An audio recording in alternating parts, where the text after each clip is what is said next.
looking at?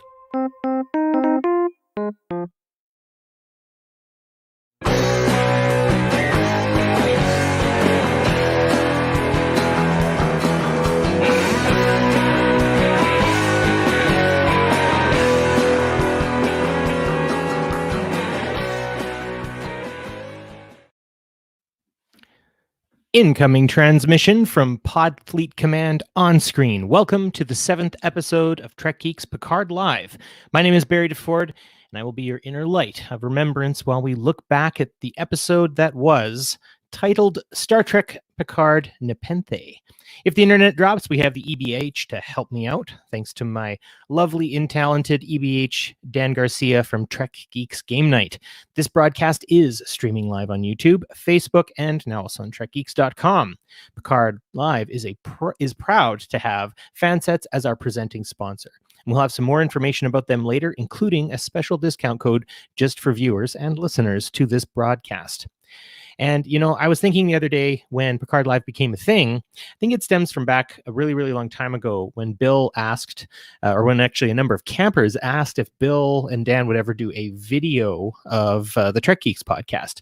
I think I'm part of a very elaborate, no, you do it sort of scheme coming from both gentlemen. And I guess we can make decisions as to whether that's real or not. Well, I think the first thing we need to do is we need to throw up that spoiler alert banner right, I'd say about now.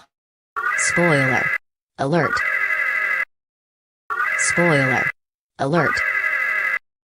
Because this broadcast will be talking about specific character developments, plot points, twists, you name it, in episode 7 of Star Trek Picard.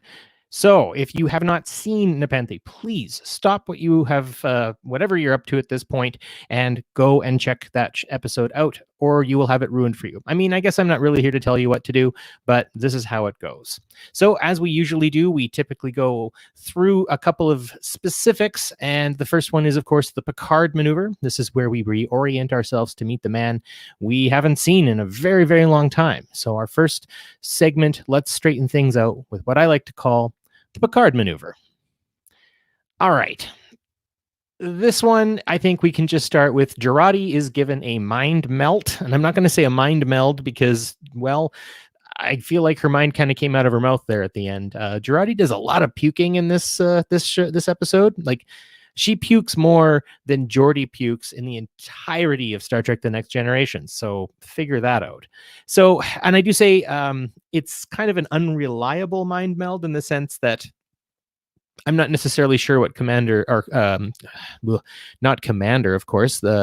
She is not a commandant, but she's somewhere in the top, and I've completely forgotten. Maybe someone will put it on the text really quick. Commodore, there we go. Commodore O is doing some pretty awful stuff. Mind you, we do have to remember that it was a mind meld in Star Trek 2009 that got Kirk all sorted out, so who knows? It's hard to think that O doesn't know about Jurati and her connection to the synths. However, I'm thinking she almost did say daughter, I think. In this whole vision, though, I did very slowly scrub my way through the entire thing, and I'm sure you've done it, and I'm sure maybe other people have as well. But here's what I saw.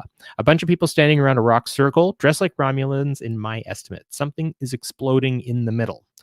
Then there's a shot of Earth being destroyed by massive explosions. By my estimation of geography, considering I do teach social studies, it's off the U.S. seaboard is the biggest one. There's also a boom going off in Greenland-ish, and ironically, it looks quite a lot like the Yucatan Peninsula is the southernmost impact zone. And of course, if you know your geological history, 65 million years ago during the KT extinction, a comet about the size of New York City slammed right into that part of the world, ending a 120 million year streak that the dinosaurs had going. So that's important.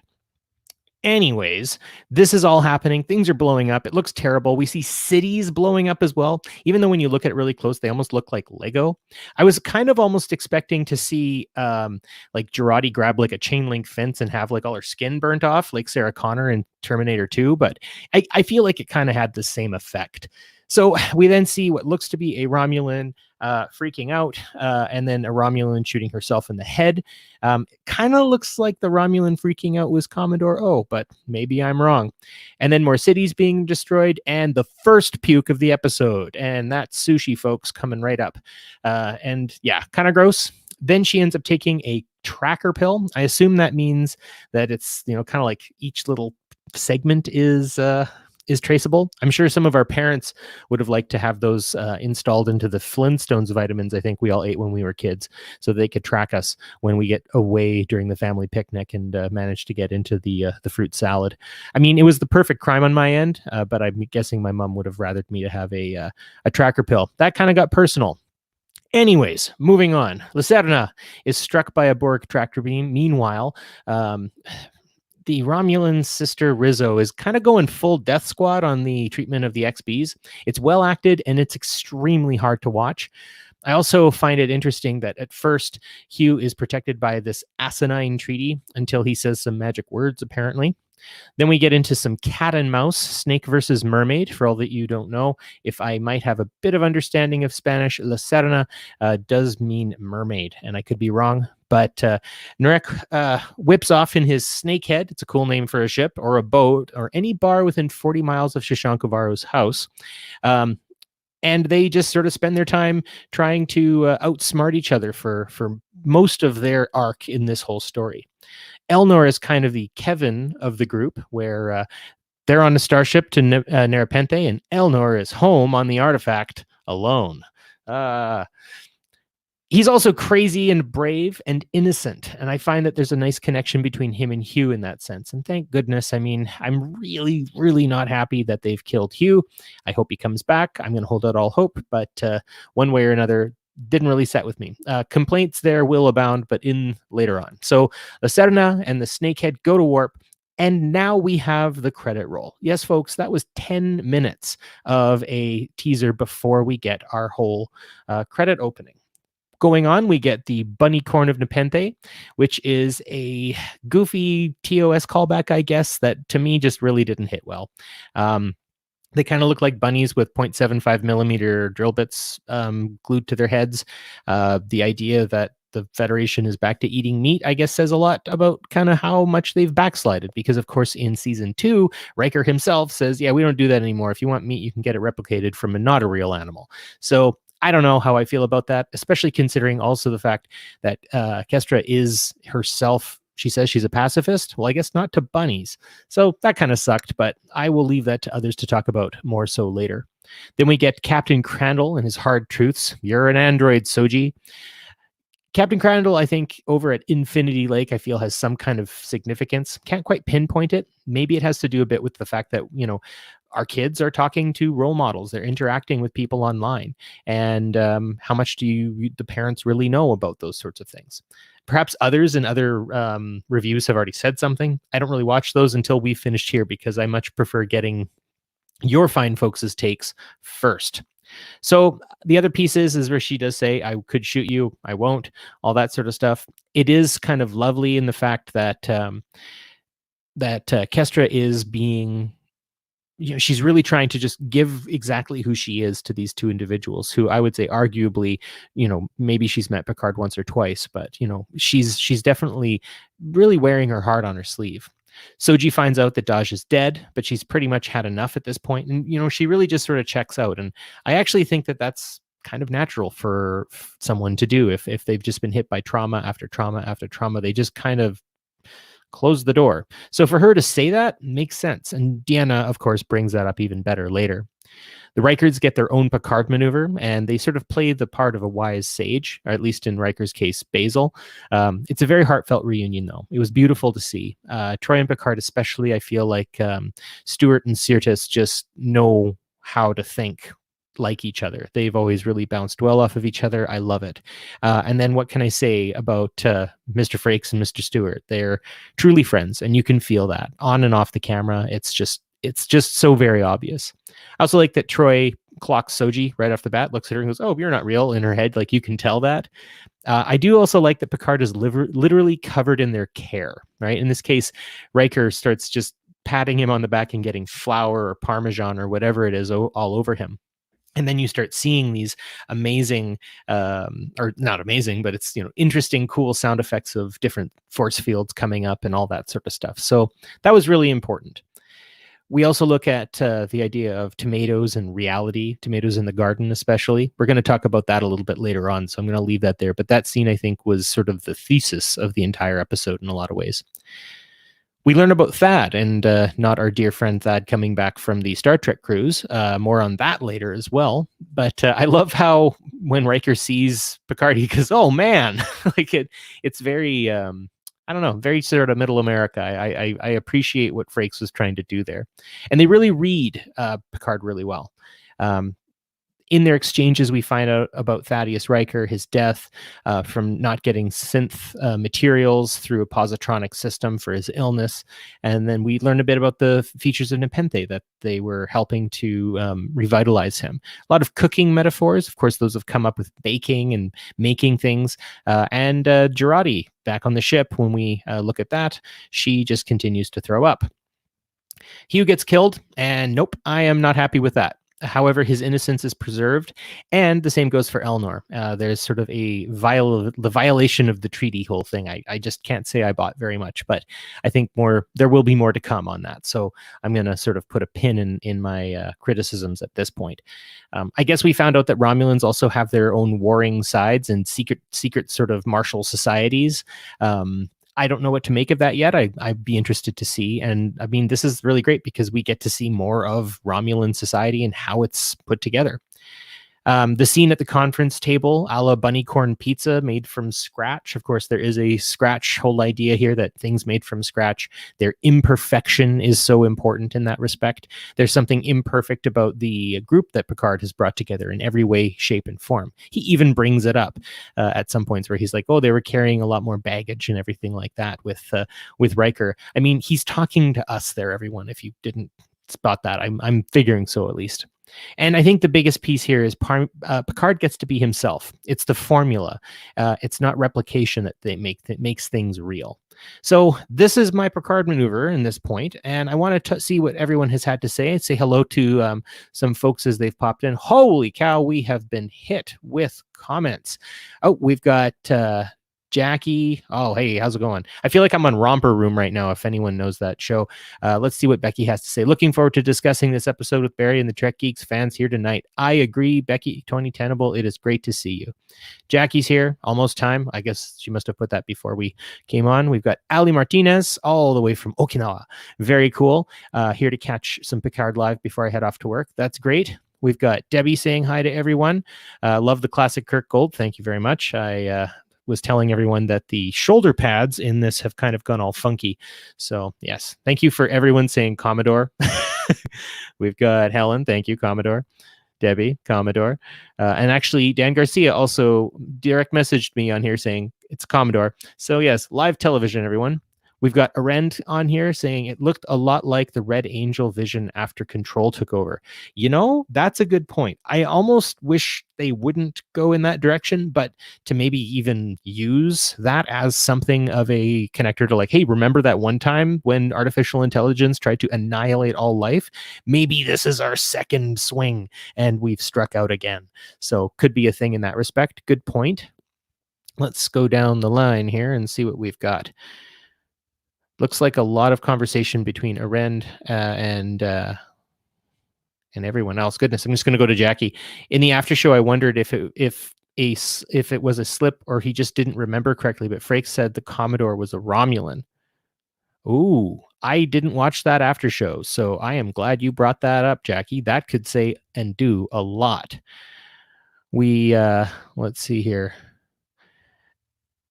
Ali Martinez says, Narissa is a formidable villain. I hate her, but it's because of the actions of her character, not because of poor acting. Great acting, truly presented in a character we love to hate. Yes, she is very, very quickly becoming Kai Wynn of the story. Well acted, and you just love to hate her. And actually, I'm really not liking her right now because she killed Hugh, and I'm not a big fan of that. So I think we can maybe go into some of our next pieces of the show. I'm very excited to open up with our No Pips, No Problems segment, where Picard's not a part of Starfleet anymore. So we're going to have to figure out how this is going to change his actions and attitudes. So let's discuss that in No Pips, No Problem. I'm excited to be bringing on someone quite wonderful. We definitely correspond from time to time and always have kind words for one another. And I just love his and his daughter's show. If you haven't figured out who that is, it's Mike from Legacy Trek. So, Mike, it's wonderful to see you, good sir. Welcome to the show. Thank you very much for having me on, Barry. It's good to be here. Yeah. So you ended up watching this just with the rest of us. I know I kind of rattled off everything quickly there in the Picard maneuver. Was there anything that would be Picard maneuver-ish or that you would want straightened out before we pop into No Pips, No Problem?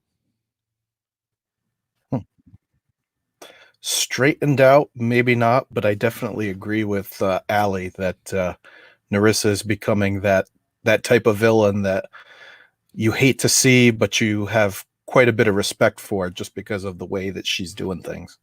She's definitely committed, and I guess like that's one thing where you kind of need someone who's willing to pull the trigger, because you don't get that obviously with Narek, right? He's got some turmoil, he's got some problems, he's conflicted. With her, there is no conflict. She is ready and willing to move without hesitation. Like obviously, if she was in control here, this would have been a very short season, I think. Yeah, she would have been getting rid of people and taking names. We'll keep it family oriented here. Yeah, there you go. So I think maybe the first thing we can talk about is the concept of fragments of a good person. Now, we've talked a lot about Raffi and her getting or not getting her due in a lot of cases. And she's, to me, sort of become the O'Brien of Star Trek Picard in a lot of cases, where she just seems to, by dint of her being her, must suffer. And you really want to start seeing that vindication start to take place. And you brought up something interesting kind of when we were sort of putting together what we were going to say tonight. I'll let you use the quote here, but when Agnes is being helped by Raffi, what does you think that says about her, about Raffi herself?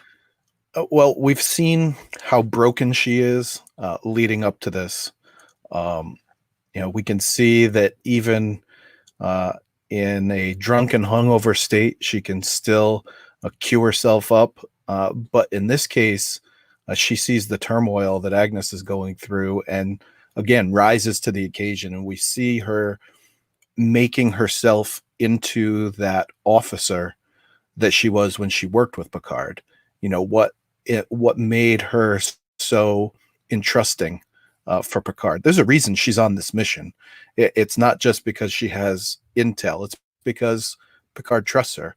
And so we're seeing those elements really coming to the fore.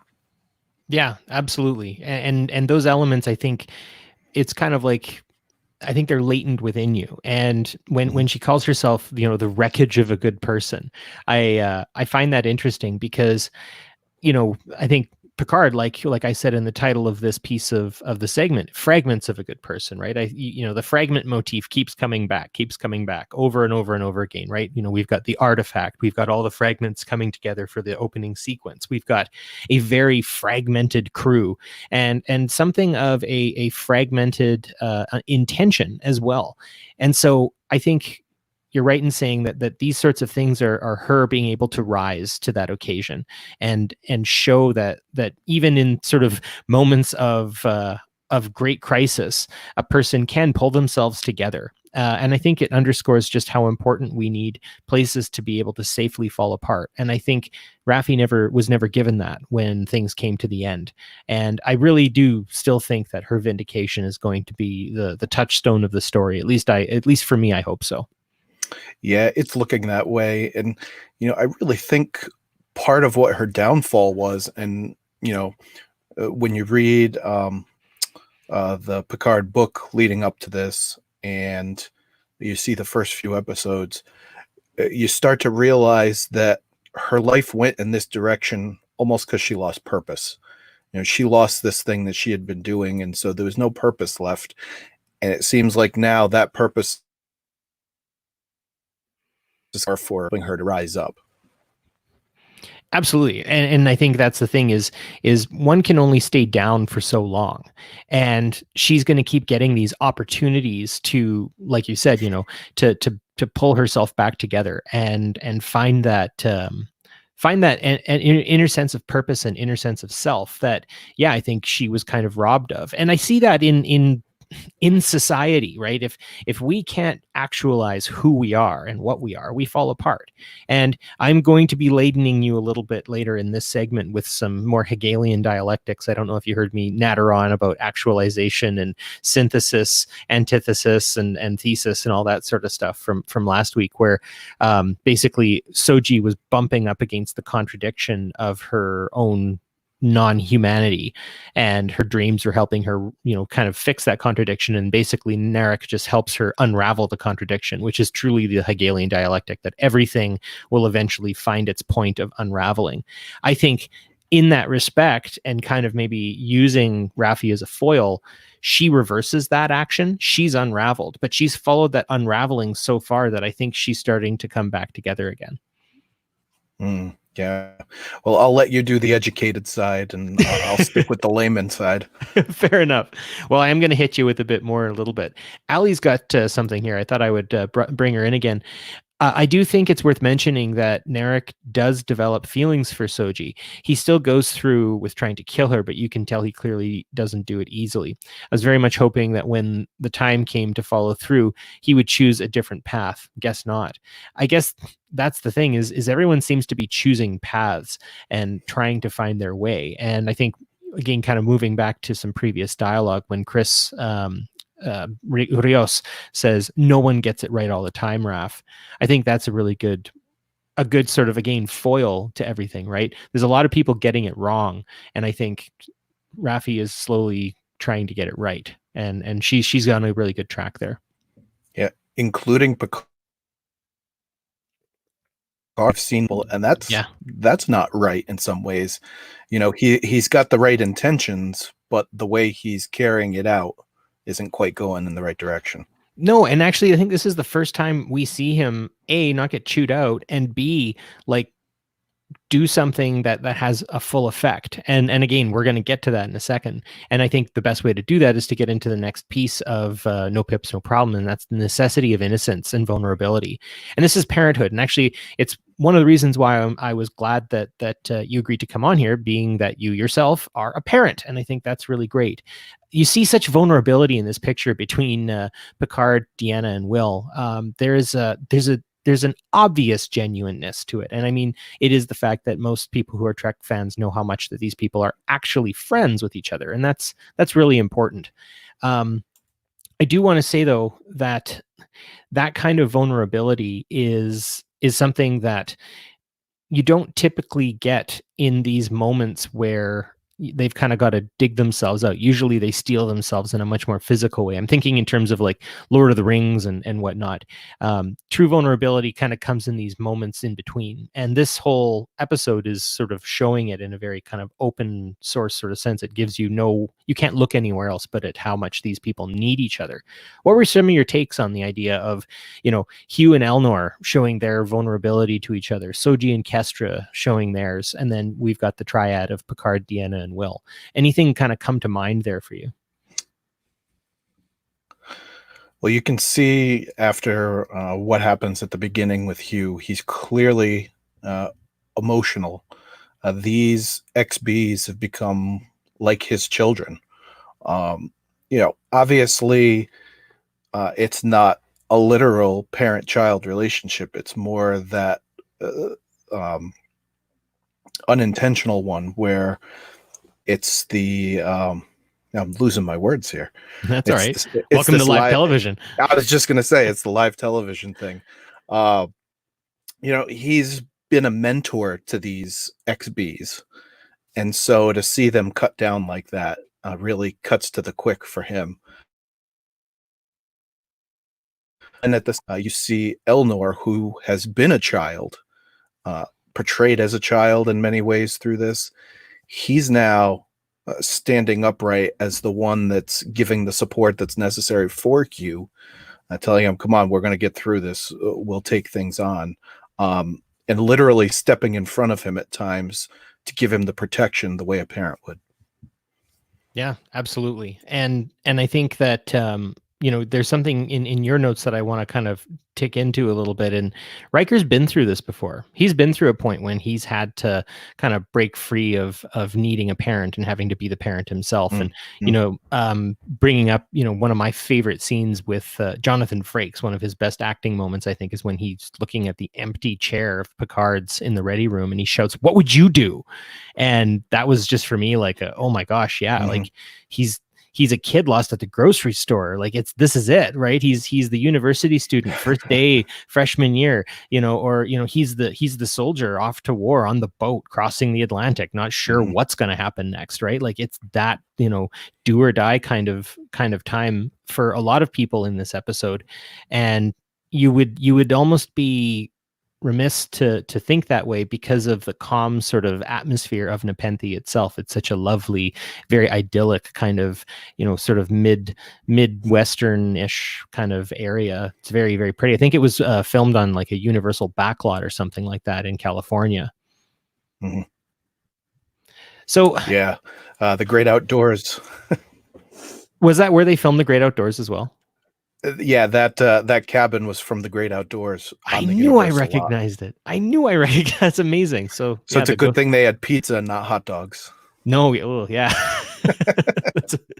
Oh man, I forgot about that movie. So before we go on to the, or actually, I'm going to get to the tomatoes later. I'm going to go long and hard on the tomatoes here. So let's just quickly jump to Soji getting help, right? Soji and Picard get to see a psychologist. And I'm just going to say, if you need help, if there's something up, I'm seeing a psychologist this Wednesday, to be perfectly honest, because I lost my brother in January and it's been really, really tough. And when you're in these really, really tough times, if you're physically injured, getting a broken leg, or say you've got something wrong with your stomach, you're going to go to the doctor. It's the same idea with getting mental help as well. And this, I think, is a really good signal. And I think it's exactly what Picard needed to do. He took the right medicine showing up and seeing the Rikers. By coming there, he gets to see one of his dearest and most trusted friends, and he gets to see Will. It's great. A good little joke there, but no, he gets to talk to an actual counselor, and that's so very, very important. I'm just wondering what your takes there on that, Mike. Well, first of all, this is by far the best writing of Deanna Troi throughout Star Trek. If you ask me, she's the star of this episode, with Kestra coming in a close second. But really, she Soji right away, knowing that she's an android, but still treating her like a human in the way she evaluates her and the way she's feeling, and not going overboard, not pushing her, but kind of almost reeling her in, so to speak. And then, like you said, Picard needed this too. He really needed to be given the business, so to speak. Like she said, maybe this isn't the place for the counselor to say this, but you deserve that. You deserve to get pushed away by her. And it goes back to a couple episodes ago, how he was applauding Raffi for coming onto the bridge and doing these things for him, and then she collapses there. He's looking just for the outcome and not for the quality of life for these people that he's working with. And so she cuts him off right away and says, look, you need to go back to being the Jean-Luc Picard that you are. Here are the things that made you a great person. Follow that script. Yeah. And sometimes that's the greatest advice a person can give and be given is follow your heart and be yourself, because honestly, if you don't, you're gonna not only fail the whatever task you've set out, you're ultimately going to fail yourself. And I think, to some degree, Picard has been kind of failing forward in a lot of ways, and this was his good sort of whap up the side of the head. So I'm going to get into just kind of talking a little bit about tomatoes and juxtaposition and everything here. I do teach English language arts as well, so unfortunately, y'all have to deal with that to some degree. So last week, like I had said, I talked a lot about actualization, the idea that there's a thesis, an antithesis, and then a synthesis. Really, by seeking that, all you do is sort of uncover the contradiction more and more, and we can kind of get stuck looking for either contradictions or trying to ignore them. And this is such a neat moment when Soji has these real tomatoes, right? She emerges from the darkness and she finds her true self through tomatoes. And I think that's really great. So the juxtaposition is now Soji is unreal, right? She's not real. She's not a real human being. She's none of those sorts of things. But she gets called an android and it shakes her. It gets her completely outside of it. And then just the charm and acceptance that Kestra gives her, well, you're 3 years old, so that makes me the boss of you, is just wonderful. And it gets her to understand that the way you beat or break free of contradiction is actually by embracing it. And I will go on here a tad. But rupture from a continuity often makes us extremely unsettled, right? If you break your schedule, if you lose your job, if you lose a loved one, these things take you away from what's normal. And Soji has been hit from every single conceivable side. I mean, if she wasn't an android, I'm sure as a real human being, she'd just be curled up in the fetal position. Like, I do sort of think that she may be superhuman in more ways than just physically. But she starts to kind of be able to embrace that contradiction by seeing her abilities and seeing her identity through the innocent eyes of a child. And I think sometimes by embracing that innocence and seeing the contradiction for what it truly is, it's not a contradiction that Soji isn't a person. That's the old contradiction. It's that doesn't need to be worried about. It's been laid bare. So now instead, what Soji can do is embrace the reality of what she truly is. So now she knows she's an android tasting a real tomato, not a replicated one. And for that, the realness of it is what's good. And that's what they say about it. And I just love that whole concept, that whole little scene in the garden. And Mike, you're right. I think Deanna is sort of like the wise sage of all of this. She's sort of the, there's a bit of a Stevie Nicks vibe I get from her, where she's got sort of maybe a supernatural-ish kind of power. And she is able to cut that contradiction like a ripe tomato. And later, real tomatoes get burnt. And we all have to realize that we're all real tomatoes, even if we're made of synth parts. Sometimes what it means to be human is to know when you've been burnt. And what are you going to do about it? So that's my jabber. Yeah. Deep thoughts. Yeah. And going back to the true self, Soji answers within herself, not just who she is, but where does she go from here? Like she said to Deanna, she's been fooled this whole time, fooled into who she is. And then when she's on the Borg cube, she's being fooled by Narek the whole time. So she doesn't know what reality is. And here she has someone like Kestra, who is not necessarily latching on to her, but is almost like Elnor was with Hugh, kind of helping prop her up. Mm-hmm. And it was a nice gesture at the end where she gave her the compass. Even though it was broken, it was something to help her guide her way.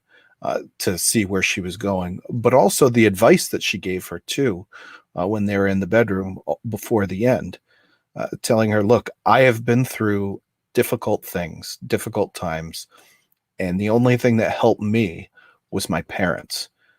I know you don't have that, but you have Picard, or you could have Picard, and he obviously needs somebody too. So you guys could have each other, but you have to want it. You need to put yourself on the line and really want to be there for each other. Yeah, and again, that harkens back to that vulnerability that's required. And Soji herself, even Daj too, I think. So they're programming, right? That's the fact. They have to have been the result of programming. What programmer puts this type of latent vulnerability into them, right? They had to be programmed that way. I'd say much like Ash in the movie Alien is programmed to be sort of a misogynistic authoritarian piece of crap. He had to be programmed that way. Someone had to make him. And the same idea with Soji and Daj. So I think to some degree, we have to understand that inside all of us is the programming to be good, is the programming to be vulnerable to one another. And again, by showing us, kind of a very convincing Pinocchio. And I think the reason why Daj and Soji are so interesting is the fact that they're perfectly imperfect, much like say that. Yeah, they're not the uncanny valley of more human than human, like say Data or Lore or those other synths were. They are fully understood in the sense that they don't fully make sense. And I think that's sort of the funny bit, right? Where we can look at all of these parts of say like cookies or pizza or any of those sorts of things that they continuously are baking into making and then consuming. They're not necessarily there's that kind of X that makes them what they are, and that's the character of the person cooking it. It's the character of the fire. It's what kind of methods are being used to bake and sort of prepare the meal. So those are all really good thoughts you've come up with. I hope mine have been useful to everyone as well. I want to maybe jump through a couple of comments here before we move on to our next, before we get onto the fan sets chitter chatter, because I would like to talk a little bit more because you were showing off a pin I haven't seen. So that will be interesting in a little bit. So first things first, I'm just going to start where I can get to. Christina Estes Werther, nice to see you. She says, counselors are so valuable in life and in Star Trek. Marina was amazing. I have zero argument with that, and that is an extremely well put statement. We have Jackie. Children are so matter of fact, and that gift was rather clear in how Kestra spoke. As a teacher, kids are the greatest educators. Like I learn from them as much, if not more, from them every single day. And I would probably say, being a parent, you're wow, that's a new thing. Oh, okay, yep, that's new. Happens quite a bit. And not only that, she'll point stuff out in the shows that I haven't even noticed. So right. Sometimes you need those fresh eyes. You need those young eyes to see things in ways that, perhaps our jaded, cynical selves just don't notice anymore because we're just so used to the rat race and the rush of it all. There is something truthfully saying that, if you're young at heart, pretty much anything can be done. Jackie also says, be yourself unless you're a Romulan. Then be like Elnor. I agree. The Zhat Vash and the Tal Shiar are not cool, and the Quat Milat are loads of fun and sound like really, really great if you ever need to screw in a light bulb that's really high up. Let's see here. Oh, we've got Chris Hackney comes on saying what made Troy so strong in those episodes was the fact, or in this episode, sorry, is the fact that she did not have to be deferential to Picard. She could just tell him what he needed to be told. Absolutely. I think there's always been sort of a candid nature, a candor, maybe an absolute candor that gets developed between Picard and Troy and Riker throughout their lives. And you really just see it actualized here quite a bit. Yeah. All right, I'm going to go one last one here for Becky 2010able. Okay, Soji may not be a real human, but I think she is human because of her actions. She has achieved what Data couldn't. Being human is a state of mind to me. I have been thinking about that, and we're going to touch on that a little later, I think, in the supplemental, because I do want to ask, like, to what extent does sentience have to be proven and imperfection have to be proven for us to say, okay, this is a human being? All right. Well, I think this is a really good time to talk about some pretty awesome pins. What do you say, Mike? Absolutely. we were on mute there, I think, for a second. So before we continue to our next segments, let's talk a little bit about our wonderful Trek family at Fansets. They are also our sponsors, and we love them for it. There are many ways to express your fandom, but if you are looking for artistry, care and attention to detail, and a friendly, down-to-earth customer service, you will not find anyone better than Fansets. They always have new pins coming up. Of course, we have not seen enough of number one. So there we have up on the title card, number one wearing his Christmas hat and number one just looking happy and doing his thing. And I really look forward to seeing him sooner than later. That would be great. But yes, if you are also interested in jumping onto their website and looking for a few pins yourself, there are some coming down the way pretty soon. Soji, Dr. Jurati, Raffi, Picard, Rios. And we also just found out from Fansets they're going to be doing Picard episode pins as well. So more info on that once I hear from it, because I am excited very much about that. And it's not just Star Trek. Fansets spans genres from Alien to DC. And so as an offer, as a listener to Star Trek Picard Live, Fansets is offering a 15% discount to any order while Picard Season 1 is on. So that time is starting to run out. We only have 8, 9, and 10 left. So that's going to be a pretty hot second before this specific discount code goes bye-bye. So just enter Picard Live, that is PICARDLIVE, all caps, no spaces, at checkout, and get 15% off your next order.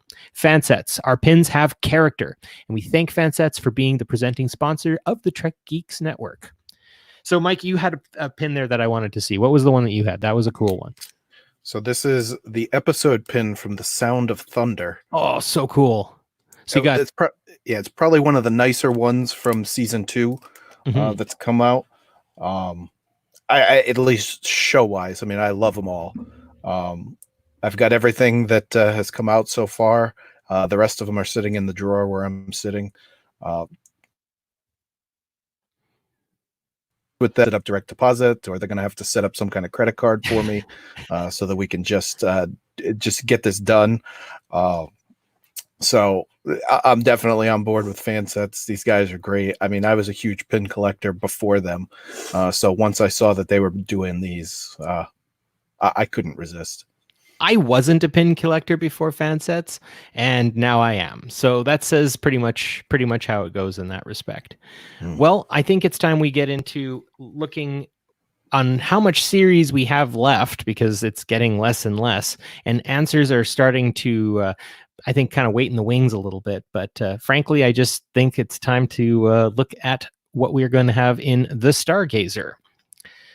So this is where we look a little bit before and a little bit ahead to see what might lie in store for Jean-Luc. Maybe sometimes the answers are going to lie in his past. So I think the first thing that I just want to say right off the bat is this isn't going to end well for Jurati, and at least I hope she can take O with her. What do you think, Mike?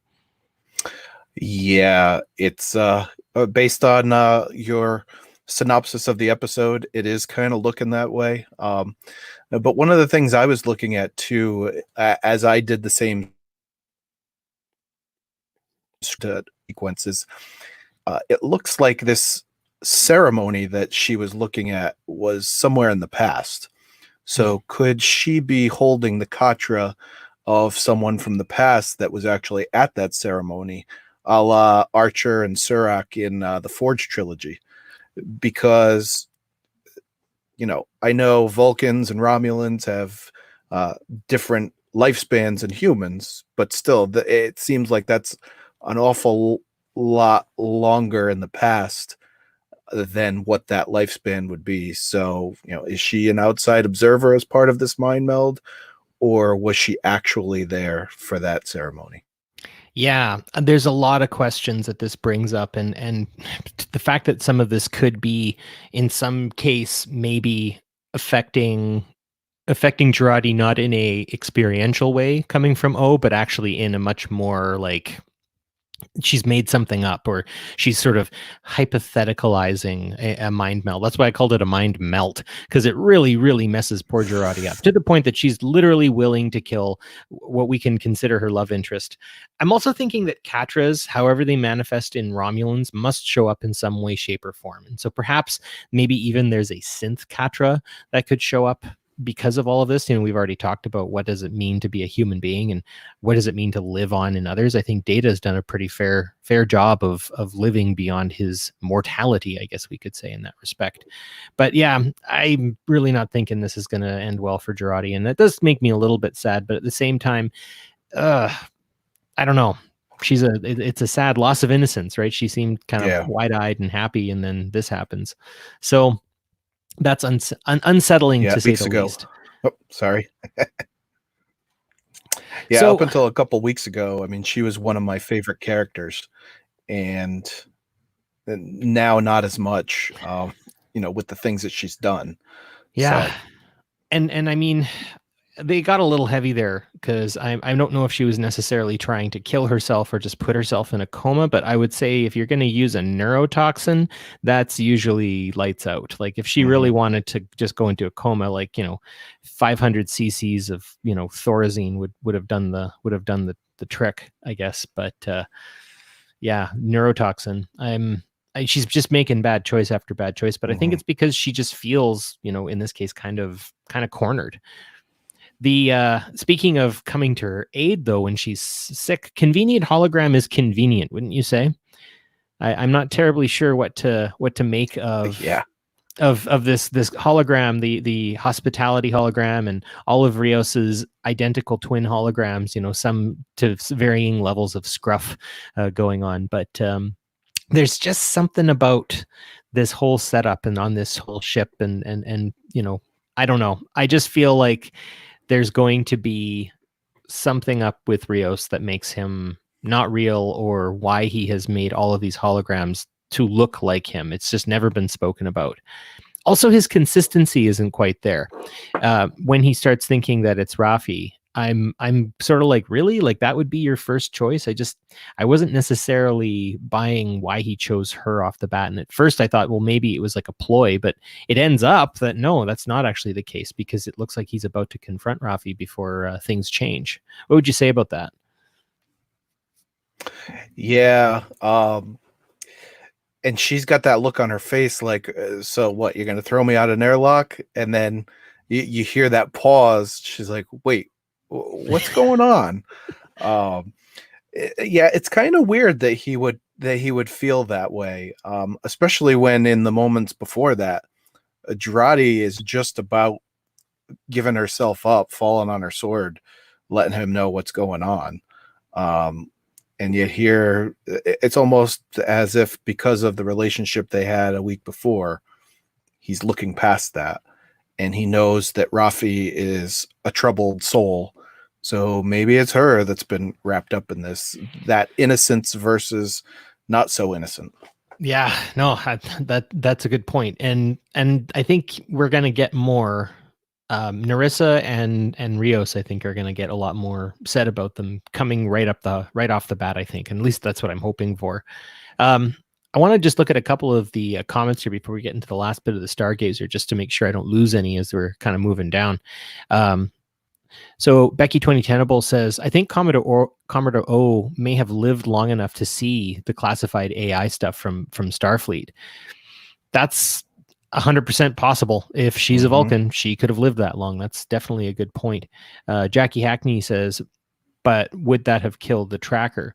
I'm thinking probably vomiting or something along those lines.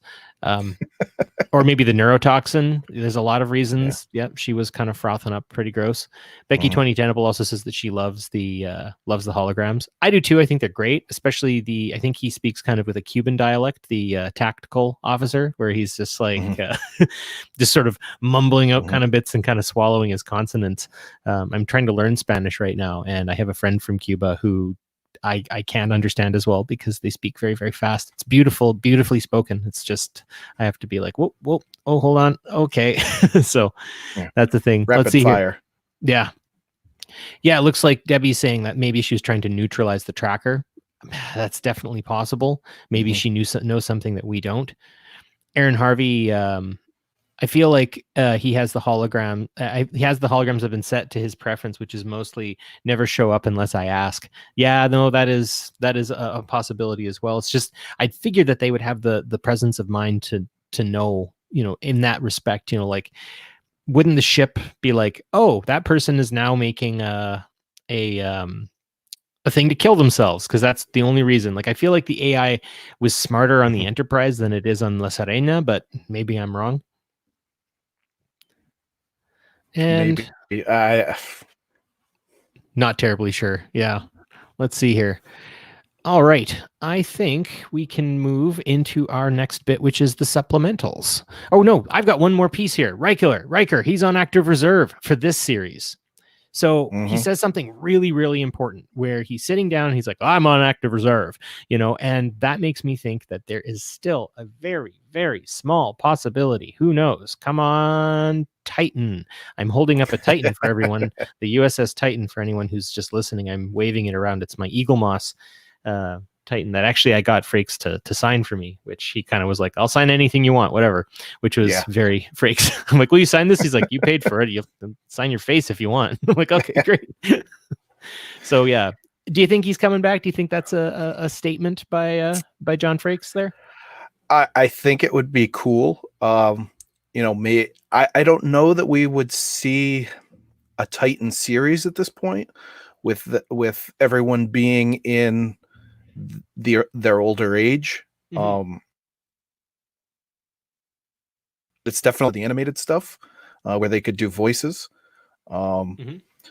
That and the fact that he's still on active reserve, it makes me think of a point that I didn't bring up earlier in the show about parenthood and how, he talked about sacrificing his relationship with Deanna to become a captain. Mhm. And then when they had this disease with Dad, he sacrificed his captaincy to take care of his children. And Yeah. so even now, it seems like he's gotten into this good place. He has a nice family life. And he said it would take something huge to get him to come out of it. But hey, you never know what's going to happen with this series. So Mhm. maybe something huge could pull him out. And that's a really good point that he does choose family over career when the time comes. And that is a really good point that I'd never even thought about. And that, yeah, he is being what he needs to be for the family that he has and the family that he has left. And yeah, losing siblings sucks, and it is so important to have friends and family around you and with you there to sort of help and pick up the pieces of you and everything like that. So family really did fall so nicely into this whole story, and I'm so happy that that they did treat family in that respect. So let's get on. I think here's where we're going to talk a little bit about extra stuff that didn't necessarily fit into the episode. Maybe there's some online chatter worth mentioning that we've seen from time to time that any commenters want to bring in. Perhaps some relevant Star Trek news as well in the segment that we call supplementals. So I am excited to be talking a bit about all of those little extra bits here. First things first, and this one's kind of off the hob, is this was a 10-minute before the credits teaser that just jammed like an episode worth of stuff into it. I just have to say, as much as I do love this series quite a bit, I'm enjoying it. It's so incredibly busy. Like, if you have to go to the bathroom, it's really good that if you're streaming it, you can hit pause, because if I'm watching, kind of an everyday episode of Star Trek The Next Generation, aside from the fact that I've seen most of them several times over, I can usually get up and like talk to someone for a minute or like, get a glass of water. But in this, like, if you walk away, you're not going to catch anything. So I guess like rewatchability is almost a necessity because there's so much you can miss because they're just so jam packed. Have you found that jarring, or are you enjoying the pace? I normally do my first watch at 4 a.m. When I get up for work. So I'm kind of glued to it. Yeah, you can't get up and walk away for even 30 seconds. No. We've had that happen a few times when we're watching it as a family. It's like you gotta pause, go do what you gotta do, and come back, because otherwise you could miss the smallest thing that could mean something big down the road. Absolutely. I think Jackie kind of underscores that. It took me some time to unpack this episode after it wrapped up. Mhm. So yeah, miss it, blink and you miss it. It's very important that you pay very close attention. So as sort of like a supplemental bit, it's not necessarily a bad criticism, but as like a constructive criticism, if we can manage it. And I know Patrick Stewart might be on a slightly different schedule and stuff, and everyone getting everyone together might be tough, but more than 10 episodes would be totally okay with me. If they want to sort of stretch that storyline out a touch, I would be totally happy with that and wouldn't have any problems. Something interesting that I also really like kind of here is this sort of dichotomy between Data versus Soji. I'm not convinced for a second that it's necessarily Data. Nice head tilt. It's not necessarily Data that's within Soji's, positronic DNA, but at the same time, there is some characteristically Data elements to her that I really like, and it is sort of charming seeing her being so full of personality, realizing that she is something that iconically would not have this type of personality, or at least have the ability to turn it on and shut it off and all that sort of stuff. So I don't know, this whole concept of, we've said, more human than human, all these things, the imperfections that make Soji the android with a soul, I guess, in that sort of sense. She's the Tin Man with a real heart. I don't know if you've enjoyed kind of seeing that. Is this sort of were you expecting anything like this to come up with this character? Well, when we were watching the trailers for Picard, Emily called right away, "That's Data's daughter." I was like, "Nah, that can't be it." And sure enough, I watched the first episode and I was like, the kid was right. You got to be kidding me. But then I look at this episode now, and she asked the question to Kestra, how could you be so sure that I come from him? And when she explains it all out, look, this was, he wanted to be human. He strove to be human. And what, you're an android, but you have every characteristic of a human. Yeah, and I think that's the biggest piece of it, is with those children's eyes, she can see the truth immediately, much like your kiddo did at the preview. Is she was able to go, oh wait, no, that's exactly what's happening.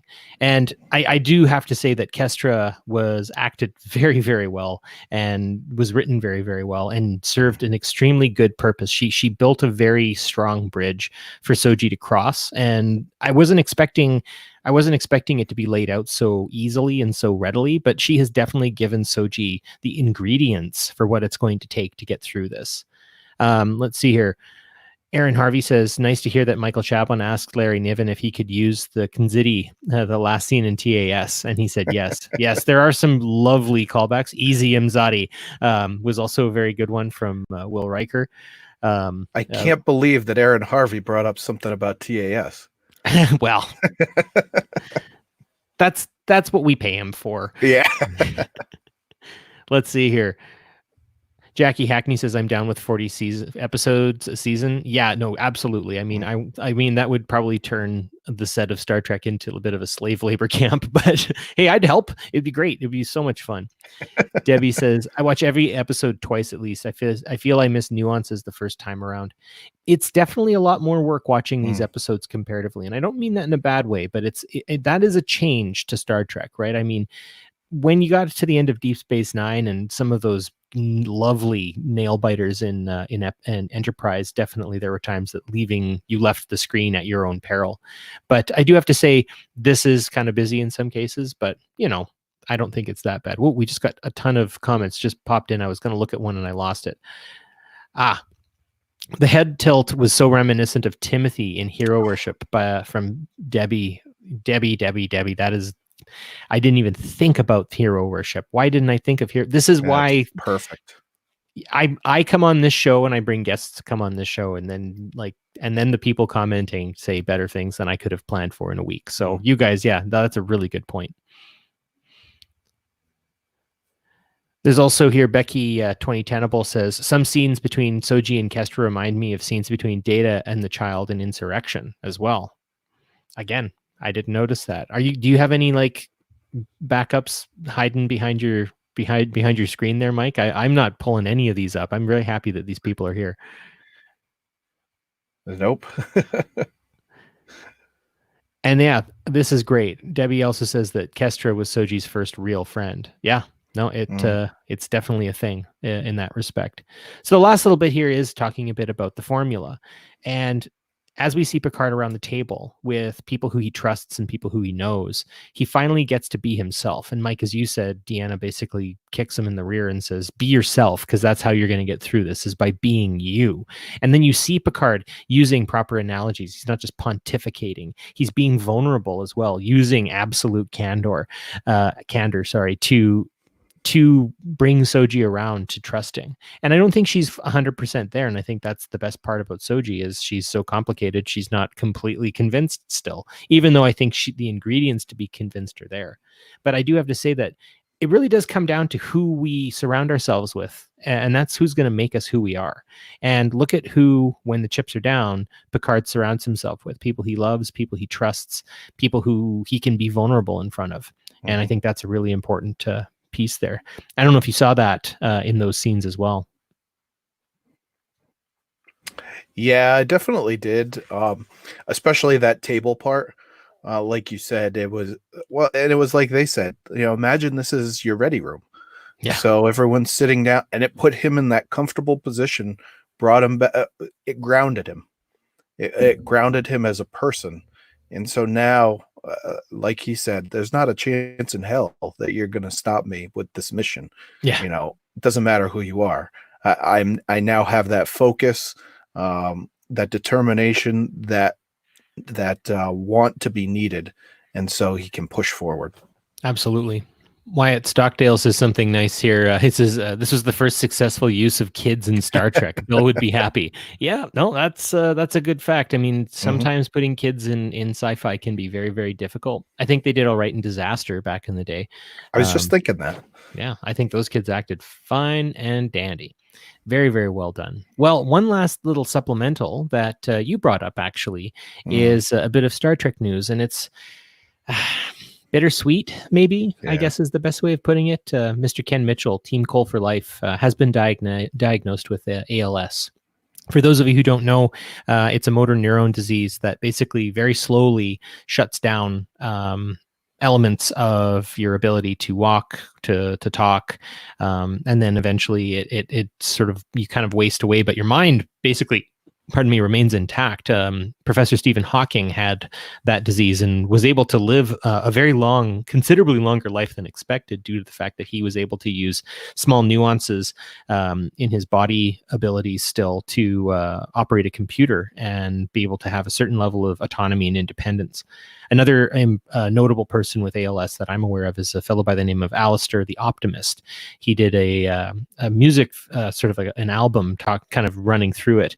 And there are two really, really good songs on there. And there's one called The Wake and No One. And they're sad, but I guess choosing to live, right? I think maybe is sort of it. And I think Elnor keeps saying it, and Mr. Ken Mitchell has sort of walked that talk. He's a Quat Milad in that respect, in the sense that he is choosing to live. And I think that the fine people who went with him on that cruise were quite lovely in being so kind and being so gentle and generous and showing him what family really looks like. So it was a place where he could be vulnerable and be himself. And we see that woven within our fandom, which is just a beautiful thing. I'm going to shut up now and let you talk about it. Yeah, he it was like you said, it was kind of bittersweet seeing him come out with that news this week. But then seeing everyone rally around him right away. And then, like you said, all the pictures from the cruise, everyone doing the same thing there. Now he sees it's not just the online presence, but it's actual in-person presence where everyone is working together to be there for him. And actually tonight, just before we got on, I saw that there's a movement going on Twitter to do kind of ice bucket challenge, but more geared toward Klingon, a Gach challenge, where you take some pasta and you put it over your head. So if you guys check out Heather Kirby on Twitter, she's got a video starting the whole thing. I think it's going to be really cool for all of us who are on Twitter in this Trek community to really put our best foot forward in supporting him. That will happen beyond the shadow of a doubt on my end. I just have to, we're going to coordinate that with a couple of folks. Shashank, I'm looking at you. That, some kind of Klingon Gach bucket challenge. I am down for that. And again, just mad props to the people who went on that little journey in the Caribbean there with Ken Mitchell. I think you folks, I hope you had a memorable time, and I'm pretty sure he did too. And so if you're listening, or if anyone who was on the cruise is listening, just mad props to everyone. That was really heartwarming to see. And it just, yeah, I don't really have much else to say other than it's sad, but rest assured, we take care of our own here in the Trek fam for sure. Absolutely. Well, I think that's where we can call her a week here, until next week, that is. So if you are not able to tune in day of or anything along those lines, you're always able to check out our episode the day after, when we put it up on the podcast particulars, all the different media that you like. So next week we are going to be considering Star Trek Picard Broken Pieces, which of course kind of fits into that whole broken pieces thing that we've been talking about. When the devastating truths behind the Mars attacks are revealed, Picard realizes just how far many will go to preserve secrets stretching back generations, all while La Sirena crew grapples with secrets and revelations of their own. Narissa directs her guards to capture Elnor, setting off an unexpected chain of events in the Borg cube. That sounds pretty fascinating. What do you think, Mike? I'm looking forward to this. I mean, every episode has been appointment viewing for me. Yeah. But yeah, I can't wait to see how all of this plays out. I mean, we've only got 3 episodes left, so really looking forward to see how the season ends. Definitely. Well, in the meantime, if you're needing more of a Star Trek fix, you can always check out other podcasts on the Trek Geeks Network, found on Apple Podcasts, Spotify, Google Podcasts, or even TrekGeeks.com. The latest Politirex is following in suit with the different episodes of Picard as they're coming out. Of course, Shashank and Ali and a number of other fantastic guests have been popping on the show. So do make sure you check out my brother in Trek, Shashank, while he takes the helm on Politirex.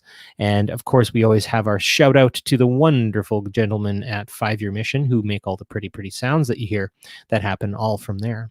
So from the Trek Geeks Network to you, Mr. Mike Bovia, thank you so much for coming on. We really do appreciate you giving your 2 cents to the whole thing. And we hope, where can people find you? Sorry, that's the question I'm going to ask next. Where can people find you on the interwebs and on the podcast webs? Well, find me.